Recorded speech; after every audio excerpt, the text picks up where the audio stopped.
नमस्कार विद्यार्थी मित्रांनो, ॲज सून ॲजचा वापर करून दोन वाक्य कशी जोडायची ते आज आपण ह्या व्हिडिओमधून शिकणार आहोत। एका पाठोपाठ घडलेल्या दोन क्रिया एकत्रितपणे एका वाक्यात सांगण्यासाठी ॲज सून ॲजचा वापर केला जातो। बघूया आपण उदाहरण।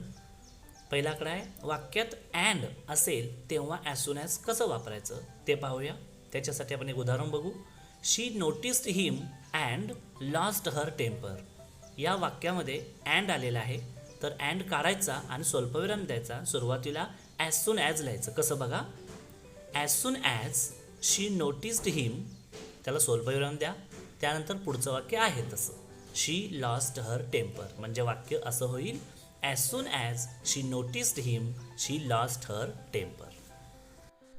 दुसरा पॉईंट बघूया।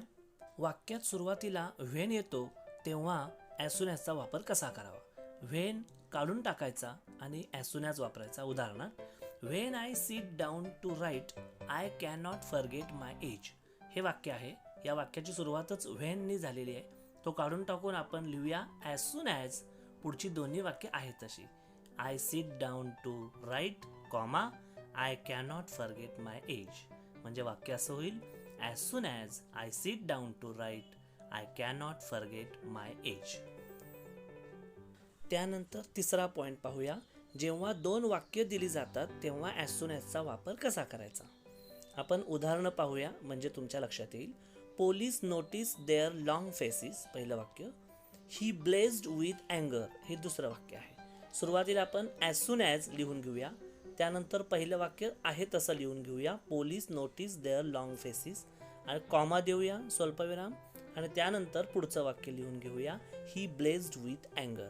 अशा पद्धतीनं as soon as police notice their long faces he blazed with अँगर असं वाक्य होईल। चौथा पॉईंट तितकाच महत्त्वाचा आहे।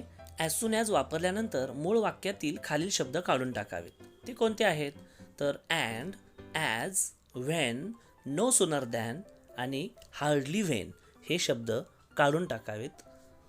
शेवटी ॲज सून ॲजचं सूत्र तुमच्या लक्षात आलंच असेल। ॲज सून ॲज प्लस पहिलं वाक्य प्लस स्वल्पविराम प्लस दुसरं वाक्य आणि प्लस शेवटी पूर्णविराम। व्हिडिओ आवडल्यास लाईक, शेअर आणि सबस्क्राईब करायला विसरू नका। धन्यवाद।